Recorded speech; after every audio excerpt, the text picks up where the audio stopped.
ഇവന്റെ പേരാണ് flint Lockwood. ആള് വലിയൊരു സയന്റിസ്റ്റ് ആവാൻ ആഗ്രഹിക്കുന്ന ഒരു വ്യക്തിയാണ്. അതുകൊണ്ട് തന്നെ ഇവന്റെ ആദ്യത്തെ കണ്ടുപിടുത്തവുമായിട്ട് സ്കൂളിലേക്ക് പോവുകയാണ്. അവിടെയുള്ള കുട്ടികൾ ഷൂ ലേസ് കെട്ടാറില്ല. അതിനാൽ ഇവൻ കാലിൽ ഒട്ടിപ്പിടിച്ച് കിടക്കുന്ന ലേസ് ഒന്നും ഇല്ലാത്ത ഒരു പെർമനന്റ് ഷൂ കണ്ടുപിടിക്കുന്നു.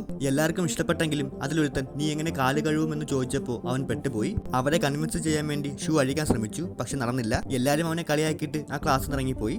വിഷമം സഹിക്കാനാവാതെ അവൻ ഓടി വീട്ടിലേക്ക് വന്നു. ആ ഷൂ അഴിക്കാൻ വേണ്ടി മാക്സിമം കഷ്ടപ്പെട്ടു. ലാസ്റ്റ് ഒരു ടേബിൾ എടുത്തവരെ അടിച്ചു നോക്കി, എന്നിട്ട് മൂടാൻ പറ്റിയില്ല.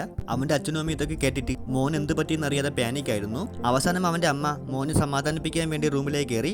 എടാ മോനെ, ഫസ്റ്റ് കണ്ടുപിടുത്തം ആരുടെ നന്നായിട്ടില്ലെന്ന് പറഞ്ഞ് അവന് ലാബിലിടാൻ വേണ്ടി പുതിയൊരു കോട്ട് വാങ്ങിച്ചു കൊടുക്കുന്നു. വിഷമമൊക്കെ മറന്ന് അവൻ ആ കോട്ടിട്ട് നോക്കിയപ്പോൾ അത് അൺഫിറ്റ് ആയിരുന്നു. അപ്പോഴേക്കും അമ്മ, സാരമില്ല മോനെ, ഒരു 10 വർഷം കഴിയുമ്പോൾ നിനക്കിത് തീർച്ചയായും ഫിറ്റ് ആകുമെന്ന് പറയുകയാണ്. അമ്മയുടെ മോട്ടിവേഷൻ കേട്ടുകൊണ്ട് അവൻ നേരെ ലാബിലേക്ക് പോയി. പുതിയ കണ്ടുപിടുത്തങ്ങൾ കണ്ടുപിടിച്ചുകൊണ്ടേയിരുന്നു, പക്ഷെ എല്ലാം ഒരുപോലെ പരാജയമായിരുന്നു. അച്ഛന്റെ കഷണ്ടി മാറ്റാൻ മരുന്ന് കണ്ടുപിടിച്ചു, പക്ഷെ അതൊരു ഡ്രോപ്പ് ഒഴിച്ചപ്പോഴത്തേക്ക് മുഖം മൊത്തം മുടി വന്നു. അങ്ങനെ 10 വർഷങ്ങൾ പിന്നിട്ടു. ആ കോട്ട് അവന് ഫിറ്റായി. കഴിഞ്ഞ കുറച്ച് നാളുകളായി അവന്റെ നാട്ടിൽ അലയടിക്കുന്ന ഒരു പ്രശ്നമുണ്ടായിരുന്നു. അത് ആഹാരത്തിന് വന്ന ക്ഷാമമാണ്.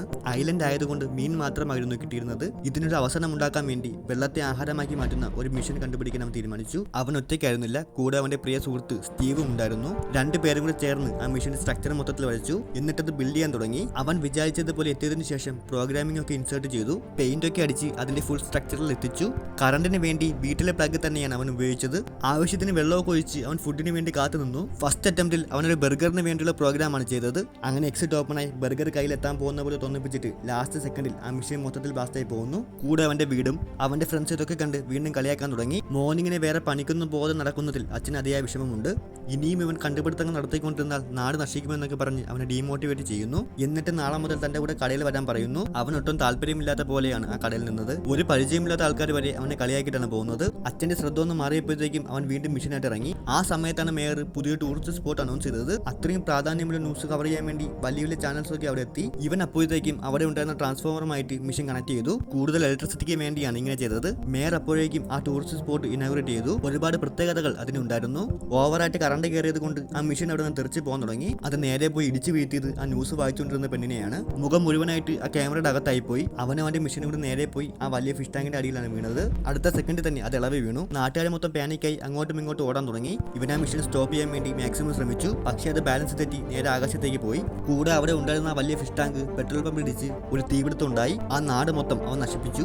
നാട്ടുകാർ കൈയേറ്റം ചെയ്തതിന് മുമ്പ് അവൻ ഓടി രക്ഷപ്പെടാൻ തുടങ്ങി. എന്നിട്ട് തന്റെ പ്രിയ സുഹൃത്തിനെ കൊണ്ട് അവൻ ആരും എത്താത്ത സ്ഥലത്ത് പോയിരുന്നു. ന്യൂസ് കൃത്യമായിട്ട് പറയാത്തതിന്റെ കാരണം പറഞ്ഞ് ഇവളെ ആ ചാനലിൽ നിന്ന് പുറത്താക്കി. അവർക്ക് ഒരുപാട് ദേഷ്യം വന്ന് ആ മൈക്ക് വലിച്ചെറിഞ്ഞു. അവളുടെ ജോലി നഷ്ടപ്പെടാൻ കാരണക്കാരനായ ആൾ താഴെ തന്നെ ഇരിപ്പുണ്ട്. കുറച്ചു നേരം ഇവിടെ ഇരുന്നിട്ട് പോകാന്നും പറഞ്ഞ് കാലെടുത്ത് താഴെ കിട്ടപ്പോൾ കൊണ്ടത് അവന്റെ കണ്ണിലാണ്. അവക്കപ്പോൾ തന്നെ ആളെ മനസ്സിലായി, പക്ഷെ അവനെ ഒന്നും ചെയ്യാൻ അവർക്ക് മനസ്സൊന്നുമില്ല. അവളുടെ ശ്രദ്ധ നേരെ പോയത് അവന്റെ ഷൂവിലേക്കാണ്. എല്ലാവരും കുറ്റം പറഞ്ഞ ഷൂ അവർക്ക് ഒരുപാട് ഇഷ്ടപ്പെട്ടു. തന്റെ കണ്ടുപിടുത്തം ആദ്യമായിട്ട് ഒരാൾക്ക് ഇഷ്ടപ്പെട്ടതറിഞ്ഞ് ഇവന്റെ കണ്ണ് മണ്ണിലിച്ചു. അവളോട് ഇവൻ ഈ ചെറിയൊരു പ്രണയം തോന്നി. കുറച്ച് കഴിഞ്ഞപ്പോൾ എന്തോ ഒരു സാധനം മേളിന്ന് ഇവരിരുന്ന ആ ഏണിയിലേക്ക് വന്ന് വീണു. ടേസ്റ്റ് ചെയ്ത് നോക്കിയപ്പോൾ അതൊരു ചീസാണെന്ന് അവർക്ക് മനസ്സിലായി. വീണ്ടും എന്തോ ഒരു സാധനം ആ വെള്ളത്തിൽ വന്ന് വീണു. അവൻ അങ്ങനെ ആ സ്റ്റെപ്പിന്റെ മേളിൽ കയറി. അവിടെ നിന്ന് എന്തോ ശബ്ദം കേട്ട് ആകാശത്തേക്ക് നോക്കിയപ്പോൾ ഒരു കാഴ്ച കണ്ട് അവൻ അത്ഭുതപ്പെട്ടു. അവൻ മാത്രമല്ല ആ നാട്ടുകാരും. ആകാശത്തേക്ക് പോയ അവന്റെ മെഷീനിൽ നിന്ന് ബർഗർ താഴേക്ക് വീഴുകയാണ്. ഒരെണ്ണം മാത്രമല്ല, ബർഗർ മഴയാണ് പെയ്തുകൊണ്ടിരിക്കുന്നത്. അവനപ്പോ ലോകം തന്നെ കീഴടക്കിയ ഒരു ഫീൽ ആയിരുന്നു. അവനെ പുച്ഛിച്ചും കളിയാക്കിക്കൊണ്ടിരുന്ന നാട്ടുകാരൊക്കെ ആ ബർഗർ തിന്നുകൊണ്ടേയിരുന്നു. ഇതുപോലെ ഇനിയും ആഹാരമഴ കൊണ്ടുവരാൻ വേണ്ടി നാട്ടുകാരെ മൊത്തം അവനോട് കൈകൂപ്പി നിന്നു. രണ്ടാമതായി അവൻ പ്രോഗ്രാം ചെയ്തത്